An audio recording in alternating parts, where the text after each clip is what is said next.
जय हिंद साथियों, स्वागत है आपका self study classes with Sumit Jain YouTube channel में। साथियों स्टार्ट हो चुका है आज का ये सेशन। सभी लोग एक बार वीडियो को लाइक कर देंगे। और दोस्तों जिन भी साथियों को जूनियर सुपर टेट की तैयारी करना है, पंजाब मास्टर कैडर की तैयारी करना है और आगे आने वाले टीजीटी पीजीटी एग्जाम की तैयारी करना है, वो सभी साथी self study classes app download कर लें। और दोस्तों 2 सितंबर से नया बैच स्टार्ट होने वाला है। अगर आप इस नए बैच में स्टार्टिंग से पढ़ना चाहते हैं, शुरुआत से पढ़ना चाहते हैं, तो आज ही self study classes app download करें दोस्तों। और इस कोर्स में हिंदी साहित्य के संपूर्ण कोर्स में एडमिशन लेकर के अपना अध्ययन बहुत अच्छे से कर सकते हैं। ठीक है, तो दोस्तों आपको बता दें कि सेल्फ स्टडी क्लासेस ऐप में एक 2020 टेस्ट सीरीज चलती है और ये टेस्ट सीरीज दोस्तों निरंतर चलती है। आपके लिए सेल्फ स्टडी क्लासेस में चलाई जाती है। सप्ताह में 2 दिन चलती है, रविवार और गुरुवार को। ठीक है, तो इस सीरीज से आपको जुड़ना है। ये सेल्फ स्टडी क्लासेस ऐप का दोस्तों आपको ये लोगो दिख रहा है यहां पर। आप इस प्रकार के सेल्फ स्टडी क्लासेस ऐप को प्ले स्टोर से डाउनलोड कर सकते हैं। ठीक है, साथ ही हिंदी साहित्य का संपूर्ण कोर्स दोस्तों, ये वाला जो कोर्स है आपके लिए, आप मास्टर कैडर एग्जाम की तैयारी कर रहे हैं या फिर जूनियर टेट की, तो इस कोर्स में आप एडमिशन लेकर के अपनी तैयारी को बहुत अच्छा बना सकते हैं, बहुत अच्छा कर सकते हैं। ठीक है, तो ये ऐप में आप इस कोर्स को ले सकते हैं मात्र 1099 में दोस्तों। ठीक है, और साथ ही एक हिंदी साहित्य की 10,000 प्रश्नों की टेस्ट सीरीज लॉन्च की गई है और इस 10,000 प्रश्नों की टेस्ट सीरीज मात्र आपको 599 में ये मिलने वाली है। अपार प्रैक्टिस दोस्तों, जितना प्रैक्टिस आपको करना उस 10,000 प्रश्नों की प्रैक्टिस करिए हिंदी व्याकरण प्लस हिंदी साहित्य में। ठीक है, तो जो भी साहित्य हैं इच्छुक, जो भी साथी इच्छुक हैं दोस्तों, वो पढ़ सकते हैं। कल अपन ने यहां तक पढ़ लिया था। आपको बताना है कि दोहे और रोले को क्रम से मिलाने पर कौन सा, दोहे और रोले को क्रम से मिलाने पर कौन सा छंद दोस्तों बनता है, ये प्रश्न है। यहां तक कल अपन ने पढ़ा था, सभी लोग बताएंगे इसका उत्तर। बताइए, दोहे और रोले को क्रम से मिलाने पर कौन सा छंद बनता है, ये क्वेश्चन पूछा गया था। और इस क्वेश्चन में आपका सही आंसर है कुंडलियां, यानी कि आपका जो बी नंबर है दोस्तों, बी नंबर वो बिल्कुल सही आंसर है। जिन्होंने बी में टिक किया है उनका आंसर बिल्कुल सही है, वेरी गुड आंसर है ना। कमल का पर्यायवाची नहीं है बताना है दोस्तों, नहीं है बताना। बताइए कमल का पर्यायवाची कौन सा नहीं है, राजीव, पंकज, जलद या फिर अंबुज। कमल का पर्यायवाची नहीं है, चयन करना है।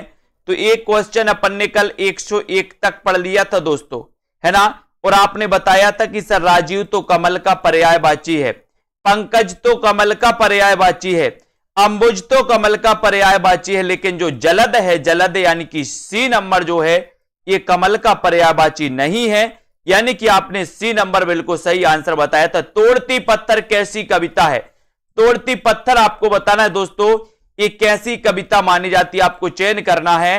और तोड़ती पत्थर के रचनाकार आपको पता है कि सर तोड़ती पत्थर यानी कि ये निराला जी की रचना है। किसकी रचना है, निराला जी। और निराला जी का जन्म हुआ था दोस्तों महिषादल मेदिनीपुर में, आपको पता होगा, है ना। कुछ विद्वान इनका जन्म 1897 मानते हैं और कुछ विद्वान इनका जन्म 1899 अधिकांश मानते हैं। ठीक है, निराला जी के बारे में आपको पता है, एक क्वेश्चन आया था कि मुक्त छंद के प्रवर्तक कौन है, तो निराला जी को मुक्त छंद का प्रवर्तक माना जाता है दोस्तों, है ना। और तोड़ती पत्थर कैसी कविता है, ये आपको चयन करना है और आपका उत्तर हो जाएगा यथार्थवाद। एक क्वेश्चन और बताना है दोस्तों कि निराला को छायावाद का क्या कहा जाता है, ब्रह्मा, विष्णु या फिर दोस्तों महेश या फिर दोस्तों दुर्गा शक्ति। बताइए निराला जी के बारे में आपको चयन करना है। जल्दी से क्वेश्चन का आंसर आप बताएंगे, उसके बाद फिर अपन आगे बढ़ते हैं, जल्दी से बताएं। और दोस्तों तार सप्तक का कवि नहीं है तो कौन सा नहीं है, तार सप्तक का कवि कौन सा नहीं है, आपको चयन करना है। बताइए निराला को छायावाद का क्या कहा जाता है, ब्रह्मा, विष्णु, महेश या फिर दोस्तों और कुछ। बताएं 103 का आंसर यहां पर तार सप्तक बताना है। इसका प्रकाशन माना जाता है दोस्तों 1943 से, है ना। अब तार सप्तक का कौन सा कवि नहीं है, अपन ने ट्रिक पढ़ी थी, क्या पढ़ी थी, नेमी मुक्त भारत की प्रभागिरी राम की आज्ञा से। तो तार सप्तक का कवि नहीं है, ये अगर आपसे पूछा गया तब आपका उत्तर है केदारनाथ अग्रवाल। Kedarnath Agarwal, very good. हिंदी गद्य का जन्मदाता किसको माना जाता है दोस्तों? हिंदी गद्य का जन्मदाता किसको माना जाता है, आपको चयन करना है। एक बार वीडियो को लाइक जरूर कर देना। और हमारे जो भी जूनियर टेट वाले साथी हैं, जिनको भी दोस्तों 100 नंबर की हिंदी के लिए अध्ययन करना है, वो जूनियर टेट वाले साथी निराश ना हो। उन जूनियर टेट वाले साथियों को दोस्तों 2 सितंबर से एक न्यू बैच स्टार्ट हो रहा है, उसमें 100 नंबर की हिंदी के लिए आपको अध्ययन करवाया जाएगा। जिनने एडमिशन लिया है उनको अध्ययन करवाया जाएगा, और जिन्होंने नहीं लिया है दोस्तों वो भी एडमिशन ले लें, ठीक है। तो हिंदी गद्य का जन्मदाता अगर माना जाता है तो वो माना जाता है दोस्तों कौन कौन माने जाते हैं? भारतेंदु हरिश्चंद्र। नेक्स्ट क्वेश्चन है, प्रभु जी तुम चंदन हम पानी, है ना, जाकी अंग अंग बास समानी। एक क्वेश्चन आया था, तुम चंदन हम पानी, ये निबंध किसका है? कई लोग यहां पर पंक्ति में कंफ्यूज होते हैं। एक निबंध लिखा था, तुम चंदन हम पानी, ये निबंध किसने लिखा था दोस्तों? तुम चंदन हम पानी, तुम चंदन हम पानी, ये निबंध किसका है आपको बताना है। और साथ ही प्रभु जी तुम चंदन हम पानी, जाकी अंग अंग बास समानी, है ना। और यहां पर ये पंक्ति तो रैदास की है, ये तो लगभग सभी को पता है, लेकिन आपको पता होनी चाहिए कि प्रभु जी तुम चंदन हम पानी, है ना, ये जो निबंध है ये किसका है? बताइए, ये किसका निबंध है दोस्तों? किसका निबंध है? तो प्रभु जी तुम चंदन हम पानी, ये निबंध किसका है? और सीधा आंसर आपको कमेंट में लिखना है। अब आपको ऑर्गेनाइजेशन का अर्थ बताना है दोस्तों। 106 का आंसर, है ना। ऑर्गेनाइजेशन का अर्थ क्या है? प्रश्न क्रमांक 106 है। अच्छा क्वेश्चन है, सभी लोग बताएंगे। व्यवस्थित, संगठन, निगम या फिर संघ, चयन करें 106 में। ऐसे पंजाब मास्टर कैडर में क्वेश्चन आते 1 2 3, है ना। और तुम चंदन हम पानी विद्यानिवास मिश्र जी की ये रचना है। ऑर्गेनाइजेशन आपको बताना है कि इसका अर्थ क्या होता है, और लगभग सभी को पता है कि सर इसका अर्थ होता है क्या? संगठन। क्या होता है दोस्तों? संगठन, यानी कि बी नंबर आपका सही है। साहित्य अकादमी पुरस्कार बताना है दोस्तों। साहित्य अकादमी पुरस्कार किसे मिला है? किसे मिला साहित्य अकादमी पुरस्कार? प्रश्न क्रमांक 107 का आंसर आपको चयन करना है। 107 में आपका सही आंसर क्या हो जाएगा? निम्न में से साहित्य अकादमी पुरस्कार किसको मिला है? चयन करें 107 में आंसर। और सभी लोग वीडियो को लाइक जरूर कर दें दोस्तों। साहित्य अकादमी पुरस्कार किसे मिला है जल्दी से आपको चयन करना है। साहित्य अकादमी पुरस्कार प्रेमचंद को, नामवर सिंह को, निराला या फिर भारतेंदु हरिश्चंद्र को। वीडियो को लाइक जरूर करते रहें। सेल्फ स्टडी क्लासेस ऐप को डाउनलोड कर लें। और साहित्य अकादमी पुरस्कार किसे मिला है ये क्वेश्चन आपको बताना है। और आपने सही आंसर बताया है नामवर सिंह। नामवर सिंह आपका बिल्कुल राइट आंसर है। बी नंबर जिन्होंने चयन किया है ना। इनकी एक रचना मानी जाती है दोस्तों, कविता के नए प्रतिमान, नामवर सिंह, है ना। और ये कैसे आलोचक हैं दोस्तों? मार्क्सवादी आलोचक हैं, प्रगतिवादी आलोचक हैं, है ना। आपसे क्वेश्चन आया था कि निम्न में से बताइए कौन सा मार्क्सवादी आलोचक है ना। तो है में आपका उत्तर नामवर सिंह लगाया था आपने, और मैंने पढ़ाया भी कई बार। कौन छायावादी कवि है? कौन छायावादी कवि है बताइए। छायावाद का स्टार्ट अपन मानते हैं 1918 से लेकर के 1936 का जो काल होता है वो छायावाद का काल होता है दोस्तों। छायावाद आपको पढ़ा होगा दोस्तों कि रामचंद्र शुक्ल ने छायावाद का प्रवर्तक मुकुटधर पांडे को माना, है ना, रामचंद्र शुक्ल ने। लेकिन अगर नॉर्मल क्वेश्चन आता है कि छायावाद का प्रवर्तक किसे माना जाता है, तब आपका उत्तर होता है जयशंकर प्रसाद। लेकिन यहां पर आपको पता होनी चाहिए कि छायावाद कवि कौन नहीं है। भारत भूषण अग्रवाल, तुलसीदास, सुमित्रानंदन पंत या फिर नागार्जुन। कवि कौन है पूछा, यहां पर कौन है, तो उत्तर हो जाएगा सुमित्रानंदन पंत, यानी कि सी नंबर आपका बिल्कुल सही है। छत्रज्ञ किस प्रकार के व्यंजन है? छा, त्रा और ज्ञा। बताइए ये किस प्रकार के व्यंजन है? संयुक्त, अंतस्थ, ऊष्म या फिर इनमें से कोई नहीं। सरल क्वेश्चन है, आसान क्वेश्चन है दोस्तों। छा, त्रा, ज्ञा किस प्रकार के व्यंजन हैं? प्रश्न क्रमांक 109। 109 का आंसर आपको चयन करना है। फटाफट से चयन करिए और वीडियो को लाइक शेयर कर दीजिए दोस्तों।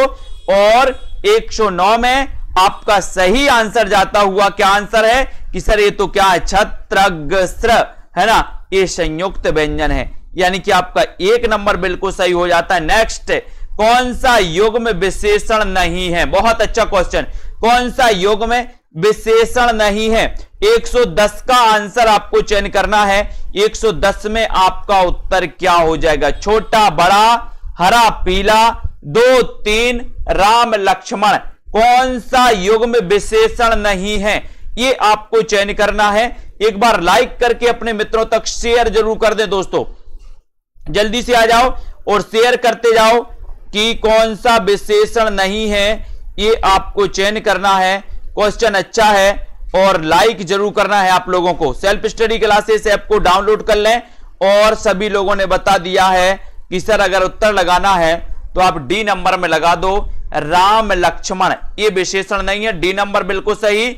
जयशंकर प्रसाद के किस नाटक में कार्नेलिया विदेशी पात्र है दोस्तों? बताइए, कार्नेलिया किस नाटक की पात्र है? चयन करिए, किस नाटक की पात्र है, आपको बताना है। क्वेश्चन अच्छा है, सभी लोग एक बार वीडियो को लाइक कर देंगे, अपने मित्रों तक शेयर करते रहिए दोस्तों।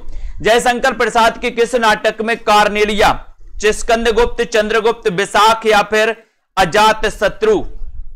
जयशंकर प्रसाद के बारे में अपन पढ़ते हैं कि सर इनका जन्म हुआ था 1889 में, है ना। ये छायावाद के प्रवर्तक माने जाते जयशंकर प्रसाद, ठीक है। इन्होंने ऐतिहासिक नाटक लिखे सर्वाधिक, आपको पता होगा। इनका दोस्तों प्रथम ऐतिहासिक नाटक माना जाता है कौन सा? राजश्री माना जाता है। Very good. और यहां पर जयशंकर प्रसाद के किस नाटक में कार्नेलिया विदेशी पात्र, ये क्वेश्चन आपसे पूछा गया, तब आपका राइट आंसर है चंद्रगुप्त, यानी कि बी नंबर आपका बिल्कुल सही। Very good answer, right answer. कौन स्वामी रामानंद के शिष्य नहीं थे? रामानंद के शिष्य कौन से नहीं थे? अनंतानंद, सुखानंद, नरहयानंद या फिर रैदास? कौन रामानंद के शिष्य नहीं थे? क्वेश्चन अच्छा है, क्वेश्चन लेकिन आपसे बनना चाहिए तब तो अच्छा है, नहीं तो बताएं कौन रामानंद के शिष्य नहीं थे। क्वेश्चन आपके लिए बिल्कुल सरल दिया गया है। वीडियो को लाइक करते हुए शेयर करते रहें अपने मित्रों तक। सेल्फ स्टडी क्लासेस ऐप से जुड़ जाएं। जूनियर, सुपर टेट हो या मास्टर कैडर वाले जितने भी हमारे साथी हो, दोस्तों 2 सितंबर से आपका न्यू बैच स्टार्ट हो रहा है, तो सभी साथी, है ना दोस्तों, आज ही एडमिशन ले लें। और अभी एडमिशन, सितंबर के बाद सारे कोर्सेज की फीसें बढ़ जाएंगी, इसलिए जिनको भी एडमिशन लेना है वो एडमिशन लेते जाएं। और यहां पर आपने, कुछ लोग डी बता रहे, कुछ लोग बी बता रहे, लेकिन यहां पर आपका उत्तर है नरहयानंद, है ना। ये क्या है दोस्तों? नरहयानंद, यानी कि 112 में आपका उत्तर दोस्तों क्या हो जाएगा? 112 में सी नंबर आपका सही है। नरहयानंद ये रामानंद के शिष्य नहीं थे, यानी कि आपका उत्तर सी नंबर बिल्कुल सही है। जैसा करोगे वैसा भरोगे, वाक्य में सर्वनाम है। बताइए, जैसा करोगे वैसा करोगे वाक्य में सर्वनाम है। प्रश्न क्रमांक 113 का आंसर, और 113 में कौन कौन सही आंसर बता रहा है? कौन सा सर्वनाम है? निजवाचक सर्वनाम, निश्चयवाचक सर्वनाम, संबंधवाचक सर्वनाम या फिर दोस्तों पुरुषवाचक सर्वनाम? जैसा करोगे वैसा भरोगे, इसमें सर्वनाम आपको चयन करना है। क्वेश्चन बड़ा अच्छा है, वीडियो को लाइक जरूर कर दें, सब्सक्राइब कर ले सभी साथी। और जैसा करोगे वैसा भरोगे वाक्य में जो सर्वनाम है दोस्तों, वो सर्वनाम है संबंधवाचक सर्वनाम, यानी कि सी नंबर आपका बिल्कुल सही। सी नंबर सही है। मास्टर कैडर वालों के लिए एक दोस्तों लॉन्च किया है, क्या लॉन्च किया है? मॉडल पेपर, है ना, यानी कि 150 नंबर का। नामवार से अधिकांश क्या लिखा दोस्तों? नामवर सहने अधिकांश क्या लिखा? ये मार्क्सवादी आलोचक हैं, प्रगतिवादी आलोचक हैं, यानी कि 114 का आंसर आपको चयन करना है। और 114 में आपकी इनकी दोस्तों बहुत बढ़िया आलोचना एक पूछी जाती है, कविता के नए प्रतिमान, है ना। आपसे पूछा जाता है कविता के नए प्रतिमान के रचनाकार कौन है। अब यहां पर कविता आया तो कविता तो किसी का नाम है तो उत्तर हो जाएगा नामवार सेन की रचना है, नामवार सेन की आलोचनात्मक कृति है। लेकिन नामवार सेन ने अधिकांश आलोचना लिखी है दोस्तों, आलोचना, यानी कि आपका डी नंबर बिल्कुल सही है। वेरी गुड आंसर आपको बताना है दोस्तों, है ना। प्री का अर्थ क्या है दोस्तों, इसका आपको बताना। 115 का आंसर परिसर, अग्रता, प्रारंभिक या फिर अनुमान। 115 में सभी लोग आंसर बताएंगे। उत्तर क्या हो जाएगा? बताएं।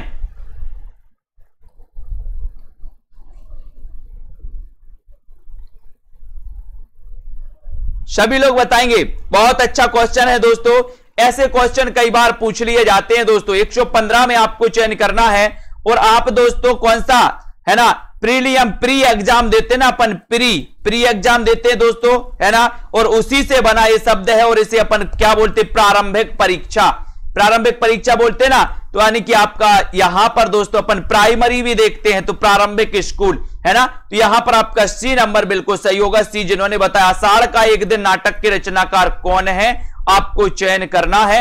जयशंकर प्रसाद, मोहन राकेश, लक्ष्मी नारायण लाल या फिर इनमें से कोई नहीं। आषाढ़ का एक दिन के रचनाकार कौन है? और सभी लोगों को पता है कि सर आषाढ़ का एक दिन जो नाटक है ये कालिदास के जीवन पर आधारित है। किसके? कालिदास के जीवन पर आधारित है आषाढ़ का एक दिन, ऐसा भी कई बार पूछा गया है ना। और इसके जो रचनाकार हैं वो रचनाकार कौन है? मोहन राकेश, यानी बी नंबर आपका यहां पर बिल्कुल सही है। बी जिन्होंने बताया हिंदी भाषा के मानकीकरण का सचेष्ट प्रयास दोस्तों किस पत्रिका में किया गया? हिंदी भाषा के मानकीकरण का सचेष्ट प्रयास किस पत्रिका में किया गया? उस पत्रिका का नाम आपको बताना 117 में। 117 का आंसर सभी लोग चयन करेंगे। वीडियो अच्छा है दोस्तों, जिन भी साथियों को कोर्स में एडमिशन लेना है वो कोर्स में एडमिशन जरूर लें। 117 का आंसर आपको चयन करना है और सीधा आंसर है कि सर हिंदी भाषा के मानकीकरण में किसी पत्रिका ने अगर प्रयास किया है तो वो पत्रिका है कौन सी? सरस्वती पत्रिका। सरस्वती पत्रिका 1900 में दोस्तों प्रकाशित हुई और इसी सरस्वती पत्रिका के प्रकाशन से द्विवेदी युग की शुरुआत मानी जाती है। सरस्वती के संपादक चिंतामणि घोष थे। सरस्वती के प्रथम संपादक श्याम सुंदर दास थे, है ना। और दोस्तों सरस्वती के 1903 में संपादक बने थे कौन? महावीर प्रसाद द्विवेदी। ठीक है, नेक्स्ट है हिंदी भाषा का कौन सा रूप मानक हिंदी के रूप में दोस्तों प्रसिद्ध है? मानक हिंदी के रूप में कौन सा रूप प्रसिद्ध है? पूर्वी हिंदी, पहाड़ी हिंदी, खड़ी बोली या फिर दक्षिणी हिंदी? प्रश्न क्रमांक 118 है। सभी लोगों को चयन करना है। वीडियो को लाइक कर दें, एक बार अपने मित्रों तक शेयर जरूर कर दें। सेल्फ स्टडी क्लासेस ऐप जिनने भी डाउनलोड नहीं किया वो सभी साथी डाउनलोड करें। हिंदी भाषा का कौन सा रूप मानक हिंदी के रूप में दोस्तों प्रसिद्ध है? बताइए कौन सा रूप प्रसिद्ध है? और आपका सीधा आंसर जाता है कि सर खड़ी बोली। खड़ी बोली यानी कि आपका दोस्तों सी नंबर आपका यहां पर खड़ी बोली बिल्कुल सही जाएगा। सी नंबर सही हो जाएगा। ठीक है, वेरी गुड आंसर। अगला क्वेश्चन है उन्मीलन शब्द का विलोम है दोस्तों। उन्मीलन शब्द का विलोम बताना है ना। बताइए, है ना। एक पूछा था शायद, आमिष पूछा था दोस्तों, आमिष का विलोम क्या होता है?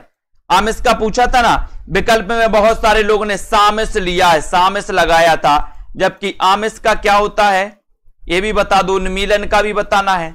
उन्मीलन का विलोम क्या होता है? 119 में आपको चयन करना है ना। और 119 में आपका सीधा आंसर जाएगा। उन्मीलन का जो विलोम होता है वो होता है दोस्तों निमीलन, यानी कि आपका जो बी नंबर है, बी नंबर निमीलन, वो बिल्कुल सही उत्तर हो जाएगा। ठीक है, बी नंबर आपका सही हो जाएगा, है ना। B number very good answer. अगला क्वेश्चन है हिंदी नाटकों के मंचन में यक्षगान का प्रयोग किसने किया? यक्षगान का प्रयोग किसने किया हिंदी नाटकों के मंचन में? गिरीश कर्नाड ने, इब्राहिम अलकाजी, सत्यदेव दुबे, है ना, या फिर कारंत? किसने दोस्तों हिंदी नाटकों के मंचन में यक्षगान का प्रयोग किया है? ये आपका क्वेश्चन है। क्वेश्चन अच्छा है और आपको बताना है उत्तर क्या हो जाएगा। और यहां पर सीधा आंसर है कि सर हिंदी नाटकों के मंचन में यक्षगान का जो प्रयोग किया है वो किया है किसने? गिरीश कर्नाड ने। किसने किया है? गिरीश कर्नाड, यानी कि ये नंबर आपका सही है। गिरीश कर्नाड ने यक्षगान का प्रयोग किया है। ये नंबर आपका बिल्कुल सही, वेरी गुड। प्रबद्धवाद किसका पर्याय है? प्रबद्धवाद किसका पर्याय है? नई कविता का, नकेनवाद का, कविता का, या फिर प्रयोगवाद का?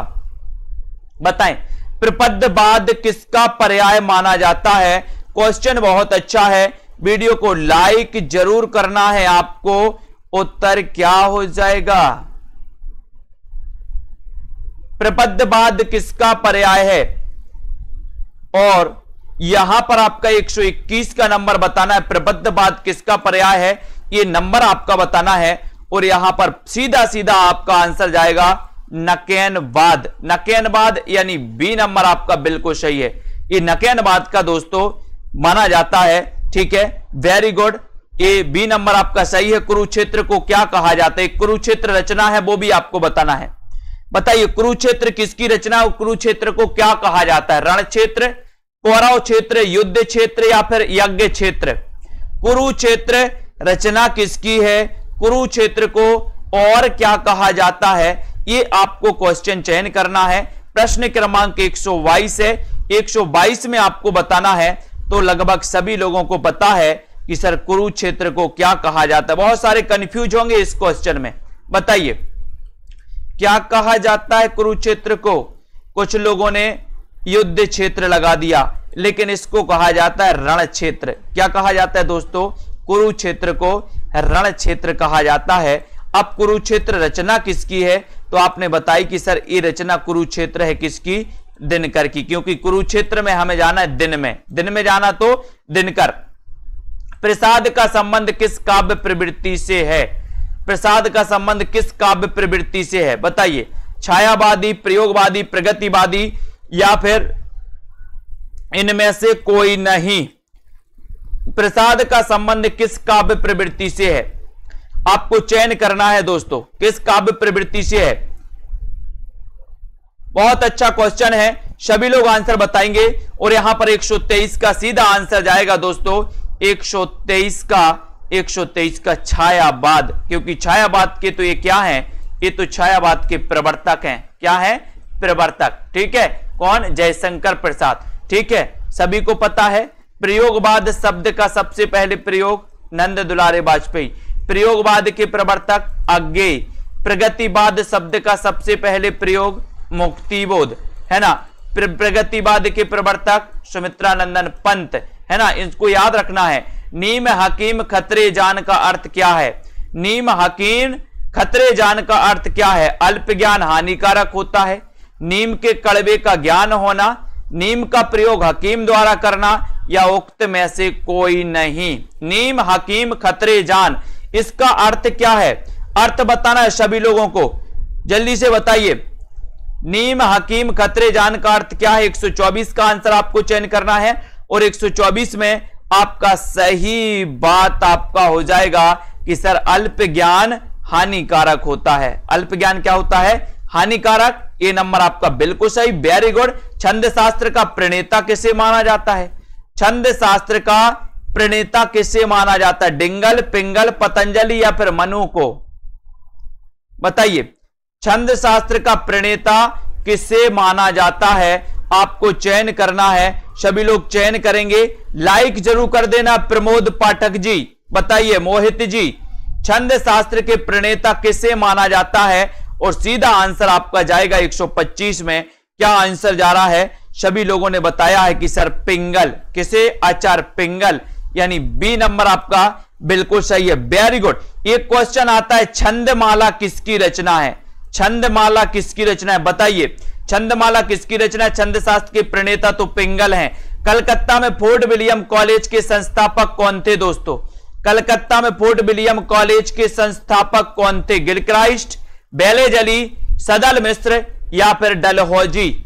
कलकत्ता में दोस्तों आपको पता है कि 1800 ईस्वी में फोर्ट विलियम कॉलेज की स्थापना हुई थी, है ना। और इसकी स्थापना किसने की थी वो आपको चयन करना है। सभी लोग बताएंगे। और दारसू शर्मा जी ने बताया है कि सर छंदमाला रचना है केशव दास की। छंदमाला, केशों में छंद की माला पहनेंगे बोले हम, है ना। और कलकत्ता में फोर्ट विलियम कॉलेज के संस्थापक आपको चयन करना। 126 का उत्तर आपको बताना है। और 126 में आपने बताया वेलेजली, लॉर्ड वेलेजली, यानी बी नंबर यहां पर लॉर्ड वेलेजली बिल्कुल सही है ना। ये हिंदी विभागाध्यक्ष थे, हिंदी उर्दू विभागाध्यक्ष थे गिलक्राइस्ट। वेलेजली दोस्तों इसके संस्थापक माने जाते फोर्ट विलियम कॉलेज की, है ना। रबड़ छंद या केचुआ छंद किस कवि की रचनाओं को कहा जाता है? रबड़ छंद या केंचुआ छंद किस कवि की रचनाओं को कहा जाता है, आपको चयन करना है। क्वेश्चन अच्छा है दोस्तों, दिनकर की, कुंवर बेचैन, महादेवी वर्मा या फिर निराला की।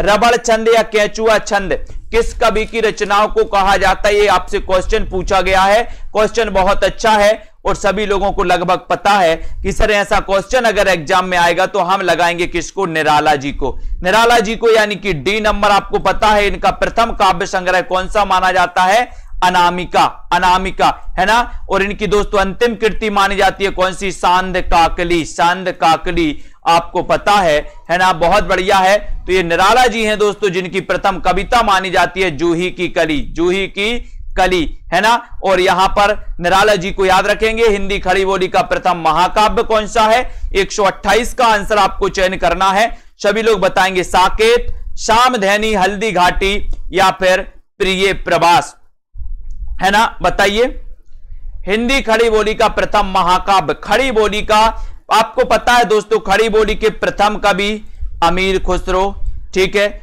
आधुनिक काल में खड़ी बोली के प्रथम कवि श्रीधर पाठक, ठीक है।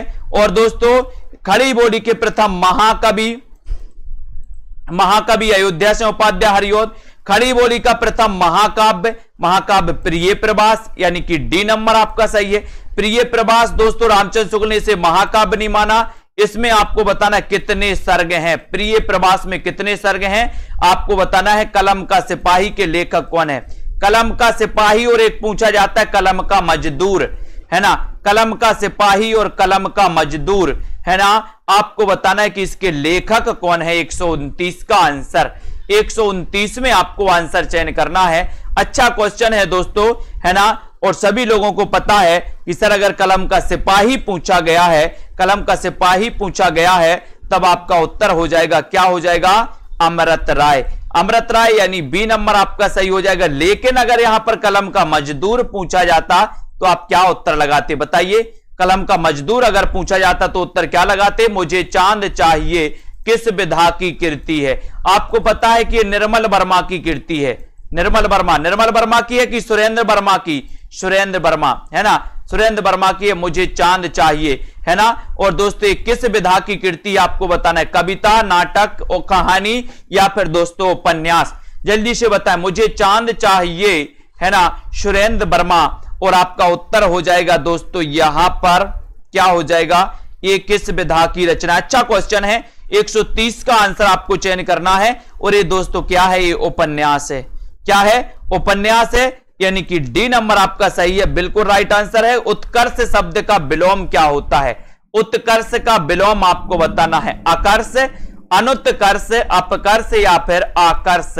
उत्कर्ष शब्द का विलोम क्या है बताइए। 131 का आंसर है। अच्छा क्वेश्चन है दोस्तों। और यहां पर उत्कर्ष शब्द का विलोम आपको चयन करना है। सीधा आंसर आपका चला जाएगा, क्या चला जाएगा, उत्कर्ष का विलोम क्या होता है बताइए। उत्कर्ष का सीधा आंसर जाएगा अपकर्ष। अपकर्ष यानी कि सी आपने जो लगाया वो बिल्कुल सही है, very good answer Kuber ji, बहुत बढ़िया। रचना के आधार पर वाक्य कितने प्रकार के होते, रचना के आधार पर वाक्य बताना है दोस्तों कितने प्रकार के होते। आप वाक्य पढ़ते हैं, सरल वाक्य, है ना, मिश्र वाक्य पढ़ते, मिश्र वाक्य, और संयुक्त वाक्य पढ़ते दोस्तों। ये रचना के आधार पर वाक्य होते हैं। और रचना में कितने वर्ण हैं, 1 2 3। अब 3 वर्ण अगर रचना में आ रहे हैं तो रचना के आधार पर वाक्य भी कितने प्रकार के होंगे, 3 प्रकार के होंगे। अगर आपसे पूछा जाता कि अर्थ के आधार पर वाक्य कितने प्रकार के होते, तो आ से बना अर्थ और आ से बना 8, तो अर्थ के आधार पर वाक्य 8 प्रकार के होते हैं, रचना के आधार पर वाक्य 3 प्रकार के होते हैं। आपका उत्तर यहां पर बी नंबर बिल्कुल सही है, वेरी गुड। अथ का विलोम शब्द क्या है, बहुत अच्छा क्वेश्चन है दोस्तों। अथ का विलोम क्या होता है, पूर्ण, समाप्त, इति या फिर खत्म। अथ का विलोम शब्द कौन सा है, ये आपका क्वेश्चन है। 133 नंबर है, 133 में आपको चयन करना। वीडियो को लाइक जरूर कर देना, सेल्फ स्टडी क्लासेस ऐप को डाउनलोड कर लेना दोस्तों आज ही। अथ का विलोम आपको चयन करने के लिए बोला है अलका रानी जी, बताइए क्या हो जाएगा, बताइए रतिपाल जी। अथ का विलोम, और अथ का विलोम बोले सर इति होता है, अथ का इति, यानी कि सी नंबर आपका बिल्कुल राइट आंसर है। सारा आकाश किसकी कृति है? सारा आकाश किसकी कृति है? मन्नू भंडारी की, राजेंद्र यादव की, कमलेश्वर की या फिर अज्ञेय की? सारा आकाश कृति किसकी है? बताइए। 134 में अच्छा क्वेश्चन है और दोस्तों लाइक जरूर कर देंगे सभी लोग। बताइए। सारा आकाश कृति के रचनाकार कौन है? और यहां पर आशीष यादव जी, सारा आकाश एक किसकी रचना है? उत्तर चला जाएगा राजेंद्र यादव, यानी आपका उत्तर बी नंबर, और बी नंबर बिल्कुल सही है, राइट आंसर है। Very good answer Rajendra Yadav की। ठीक है, राजेंद्र यादव, सारा आकाश। बहुत बढ़िया। अगला क्वेश्चन आपको बताना है ना, जल्दी से बताना है। यहां पर आते दोस्तों, संशय की एक रात किस कवि की कृति है? पीजीटी एग्जाम जिसने नहीं देखा उसको कुछ पता नहीं। उन व्यक्तियों की दोस्तों सांसें बंद हो गई, उन व्यक्तियों की बोलती बंद हो गई जो कहते थे कि सर इतना सरल एग्जाम नहीं आता। पीजीटी का एग्जाम उनको दिखा देना एक बार भैया कि पीजीटी का एग्जाम देख लो कितना सरल आया और कितना कठिन आया। हर प्रकार का लेवल रहता अलग अलग एग्जाम का, है ना। संशय की एक रात किस कवि की कृति, इसको आपको बताना है। अज्ञेय की, नरेंद्र शर्मा, नरेश मेहता या फिर केसरी कुमार की? प्रश्न क्रमांक, इस वीडियो में से, इस टेस्ट में से दोस्तों मैं बता रहा हूं आपसे कि 8 से 9 क्वेश्चन इसी टेस्ट में से आए आपके पीजीटी में, है ना। और संशय की एक रात किसकी रचना है? उत्तर है नरेश मेहता की, यानी कि सी नंबर आपका बिल्कुल सही है। सी जिन्होंने बताया आंसर सही है, नरेश मेहता, है ना। मुक्तिबोध किसकी रचना मानी जाती है? सभी लोग एक बार वीडियो को लाइक जरूर कर देंगे। मुक्तिबोध ये किसकी रचना है? मुक्तिबोध के रचनाकार कौन है?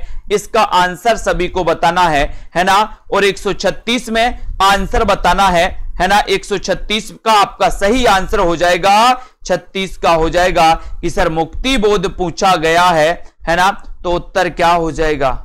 मुक्तिबोध पूछा गया है तो उत्तर क्या हो जाएगा, है ना। उत्तर हो जाएगा मुक्तिबोध किसकी रचना है? उत्तर है जैनेन्द्र कुमार, यानी बी नंबर आपका बिल्कुल सही है। जैनेन्द्र कुमार आपका राइट आंसर हो जाता है, बी नंबर, है ना। जो ये बोलते हैं दोस्तों कि इतना सरल नहीं आते, वो खुद व्यक्ति जाकर के 8 से 10 क्वेश्चन सरल वाले गलत करके आए हैं, सरल, है ना। और कवित्र रत्नाकर के रचयिता कौन है? कवित्र रत्नाकर के रचनाकार कौन है? ये आपको बताना है, सभी लोगों को बताना है। कवित्र रत्नाकर के रचयिता कौन माने जाते हैं? इसका आंसर बताना है सभी लोगों को। 137 का आंसर, और 137 में उत्तर क्या हो जाएगा? कवित्र रत्नाकर। अपन ने कई बार पढ़ा है कि सर प्रकृति चित्रण के लिए जाने जाते हैं दोस्तों। कौन जाने जाते हैं प्रकृति चित्रण के लिए? कौन जाने जाते हैं? अपने कौन जाने जाते हैं? सेनापति। और कवित्र रत्नाकर, रतन तो हमारी क्या है? बोले सेना तो हमारी रतन है, रतन में सेनापति। बी नंबर आपका बिल्कुल सही है, वेरी गुड आंसर है। कौन सा अखबार पढ़ा जा रहा है? वाक्य है, बताइए यह कौन सा अखबार पढ़ा जा रहा है? वाक्य कैसा है? 138 का क्वेश्चन आपको चयन करना है। 138 में कौन सा वाक्य पढ़ा जा रहा है? इसमें कर्मवाच्य है, भाववाच्य है, कर्तरीवाच्य है या फिर संकेतवाचक वाक्य है? तो ये आपको बताना है। प्रश्न क्रमांक 138 में आपको चयन करना है और सभी लोग बताएंगे कि 138 का आंसर। देखते हैं कौन कौन सही बता रहा है। जिन्होंने पढ़ा है वो तो गलत ना बताएं कम से कम, है ना। कुछ लोग डी बता रहे हैं, कुछ लोग ए बता रहे हैं, अधिकांश लोगों ने ए ही बताया है और आपका उत्तर भी दोस्तों ए है। ए यानी कि यह कौन सा अखबार पढ़ा जा रहा है? 1 नंबर आपका सही है, कर्मवाच्य आपका बिल्कुल सही हो जाएगा। राग दरबारी नामक उपन्यास के लेखक कौन है? राग दरबारी नामक उपन्यास आपको चयन करना है दोस्तों। फटाफट से आंसर बताएंगे तो जल्दी जल्दी से आपका होगा। राग दरबारी, दरबार में मेरा कौन बैठा है? लाल बैठा, लाल। लाल से क्या बनेगा? श्रीलाल शुक्ल, श्रीलाल शुक्ल, यानी कि डी नंबर। दरबार में तो मेरा लाल बैठा है, लाल श्रीलाल शुक्ल। ठीक है। सचेतन कहानी के प्रवर्तक कौन है दोस्तों? है ना, आपसे पूछा था आ कहानी, आ कहानी के प्रवर्तक कौन है? पीजीटी में पूछा था यही क्वेश्चन, आ कहानी, है ना। और आ कहानी के आपने लगाया था गंगा प्रसाद बिमल, है ना, गंगा प्रसाद बिमल। और सचेतन कहानी के, सचेतन आपको पता है, मैंने आपको याद करवाया था कि अगर माही कीपरिंग कर रहे हैं, माही अगर कीपरिंग कर रहे हैं तो बैट्समैन सचेत रहता है, सचेत, तो सचेत से सचेतन कहानी, और सचेत रहता अगर माही हो तो माही से हो जाएगा महीप से, महीप से, यानी बी नंबर आपका बिल्कुल सही है ना। इनमें से कौन सी कृति अज्ञेय की है? अज्ञेय की कृति बताना है आपको, बताइए। यहां पर तो आपको पता है संसद से सड़क तक, बोले सर ये तो धूमिल की है। मछलीघर विजय देव नारायण शाही की है ना। हरी घास पर क्षण भर बता नहीं सकते, बोले किसकी है? साय में धूप तो आपको पता ही है, दुष्यंत कुमार, लेकिन आपको यहां पर बताना है कि हरी घास पर क्षण भर, ये दोस्तों अज्ञेय की रचना है। किसकी रचना है? अज्ञेय की। और आपका सी नंबर बिल्कुल सही है। जिन्होंने भी बताया सी नंबर, उनका आंसर बिल्कुल सही हो जाएगा। कलम तोड़ना का अर्थ क्या है दोस्तों? फटाफट से आप लोग बताएंगे, अच्छा लगेगा। वीडियो को लाइक जरूर करते जाएं, शेयर करते रहें अपने मित्रों तक। ये क्लास रोज 9 बजे होती है दोस्तों, और 40 मिनट अपनी क्लास चलती है, केवल 40 मिनट चलती है। कलम तोड़ना का अर्थ क्या होता है? 142 में आपको बताना है। लाइक कर दो, अपने मित्रों तक शेयर भी कर दो। क्रोध दिखाना, बहुत सुंदर लिखना, भद्दी चीजें लिखना, या फिर बहुत मेहनत करना। कलम तोड़ना, कलम तोड़ना यानी कि 142 में, और 142 का सभी लोगों ने आंसर बताया है कि सर बहुत सुंदर लिखना, यानी कि आपका जो बी नंबर है बहुत सुंदर लिखना। Very good. गौरव का विलोम क्या होगा? गौरव का विलोम बताना है। लाघव, लघुत्त, लघुता, या फिर लघुतम। गौरव का विलोम क्या होगा? ये क्वेश्चन आपका 143 में आपसे पूछा गया है। अच्छा क्वेश्चन है दोस्तों, सभी लोग बताएंगे गौरव का विलोम क्या होता है, और सीधा सीधा आपका राइट आंसर क्या जाता है? गौरव, और गौरव का आपका विलोम है दोस्तों लाघव। गौरव का लाघव, यानी ये नंबर लाघव आपका बिल्कुल सही है। बाल कृष्ण शर्मा नवीन कृत काव्य इनमें से कौन सा है? बाल कृष्ण शर्मा नवीन, है ना। एक पूछा गया था दोस्तों कि निम्न में से बताइए कौन सी राष्ट्रीय काव्य धारा से संबंधित रचना नहीं है? पीजीटी में पूछा गया था, है ना। आपका यहां पर उत्तर होगा कि बाल कृष्ण शर्मा नवीन की रचना कौन सी है, यहां पर ये पूछा गया। लेकिन आपका यहां पर 144 में सीधा आंसर जाएगा हम बिस्पाई जन्म के, हम बिस्पाई जन्म के, यानी कि बी नंबर आपका हम बिस्पाई जन्म के बिल्कुल सही है। जिन्होंने भी बी लगाया उनका आंसर वेरी गुड है। 8वां सर्ग उपन्यास किस विधा की पुस्तक है? 8वां सर्ग किस विधा की पुस्तक है? उपन्यास है, नाटक है, आत्मकथा है, या फिर काव्य संकलन है? 8वां सर्ग किस विधा की पुस्तक है? 145 का आंसर आपको चयन करना है। 145 में 8वां सर्ग दोस्तों ये सुरेंद्र वर्मा, सुरेंद्र वर्मा का क्या है? सुरेंद्र वर्मा का ये 8वां सर्ग नाटक माना जाता है। नाटक यानी कि आपका जो बी नंबर है नाटक, 8वां सर्ग के रचनाकार सुरेंद्र वर्मा है, और ये इनका क्या है? नाटक है। ये बिल्कुल राइट आंसर। मेला आंचल के लेखक कौन है? मेला आंचल, ये हिंदी का प्रथम आंचलिक उपन्यास माना जाता है दोस्तों। हिंदी का प्रथम आंचलिक उपन्यास कौन सा है? तो आपका यहां पर राइट आंसर है मेला आंचल के लेखक कौन है? ये आपका 146वां प्रश्न है। 146 में आपको चयन करना है, और 146 में आपका सही आंसर, शुद्ध आंसर जो हो जाता है वो कौन सा होता है? मेला आंचल। मेला आंचल के लेखक कौन है? और मेला आंचल के जो लेखक हैं दोस्तों वो कौन है? फणीश्वरनाथ रेणु, यानी कि आपका जो ए नंबर है फणीश्वरनाथ रेणु वो बिल्कुल सही, ये नंबर सही है। श्रृंगार और वात्सल रस का सम्राट किस कवि को कहा जाता है? श्रृंगार और वात्सल रस का सम्राट किस कवि को कहा जाता है? 147 का आंसर आपको चयन करना है ना। और दोस्तों यहां पर आपका सीधा आंसर चला जाएगा। सभी को पता है कि वात्सल रस का जो सम्राट कहा जाता है दोस्तों वो कहा जाता है Surdas. Surdas B number, very good, है ना। बी नंबर सही। इनके गुरु का नाम वल्लभाचार्य, है ना। इनकी रचना है दोस्तों कौन सी? सूर सागर, सूर सारावली और साहित्य लहरी। साहित्य लहरी इनकी नायिका भेद संबंधी रचना है। लहरी, है ना, नायिका भेद संबंधी। आपसे कभी कभी पूछा जाता है सूरदास की नायिका भेद संबंधी रचना कौन सी है, तो आपको बताना है साहित्य लहरी, है ना। महावीर प्रसाद द्विवेदी सरस्वती पत्रिका के संपादक कब बने? 148 का आंसर। 148 में आपको चयन करना है महावीर प्रसाद द्विवेदी सरस्वती के संपादक कब बने? अच्छा क्वेश्चन है। 148 में आपको चयन करना है, और 148 में महावीर प्रसाद द्विवेदी सरस्वती पत्रिका के संपादक कब बने? उत्तर हो जाएगा दोस्तों 1903। 1903 में बने, यानी सी नंबर आपका सही है। किस छंद में 6 चरण होते हैं? किस छंद में 6 चरण होते हैं? 149 का आंसर आपको बताना है। किस छंद में 6 चरण होते हैं दोस्तों। 1478 में इनका जन्म हुआ था सूरदास जी का। वेरी गुड आंसर है ना। रेखा जी, सोनू, अनीता जी बताइए। सोनू राय जी, किस छंद में 6 चरण होते हैं? और आपको पता है कि सर छंद की अगर बात करोगे तो छंद जो है वो होता है कौन सा छंद होता है? वो होता है छप्पय छंद। कौन सा होता है? छप्पय छंद। यानी कि आपका उत्तर डी नंबर बिल्कुल सही है। बहुत बढ़िया प्रीति पाल जी, छप्पय छंद में 6 चरण होते हैं। डी नंबर आपका सही। कुरु कुरु स्वाहा उपन्यास के दोस्तों इनमें से कौन सा है? कुरु कुरु स्वाहा। कुरु कुरु स्वाहा एक दोस्तों क्याप पूछा था।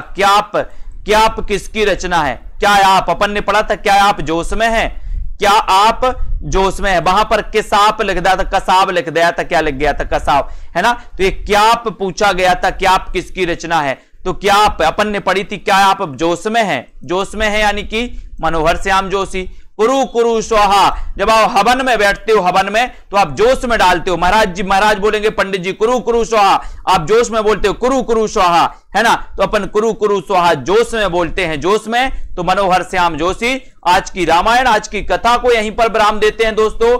2020 टेस्ट सीरीज में दोस्तों आप भी भाग ले सकते, कोई भी व्यक्ति भाग ले सकता है। ये बिल्कुल फ्री सीरीज है। आपको करना क्या? Self study classes app download करना है। ऐसी इस सीरीज से आप भाग ले सकते, लगा सकते। सप्ताह में 2 दिन इस सीरीज होती है, रविवार और गुरुवार को, ठीक है। और जिन भी साथियों को दोस्तों एडमिशन लेना है सेल्फ स्टडी क्लासेस ये वाला ऐप आप डाउनलोड कर लो, ठीक है। उसके बाद हिंदी साहित्य के संपूर्ण कोर्स में एडमिशन लो, जहां पर आपको लाइव क्लास है, टेस्ट सीरीज, ट्रिकी वीडियो दोस्तों, और दोस्तों बहुत सारी चीजें आपको यहां पर मिलने, विस्तृत अध्ययन, है ना, डाउट्स वाले वीडियो, ग्रुप डिस्कशन, सब कुछ मिलने वाला है। और दोस्तों एक 10,000 प्रश्नों, हिंदी साहित्य की 10,000 प्रश्नों की टेस्ट सीरीज लॉन्च की गई है।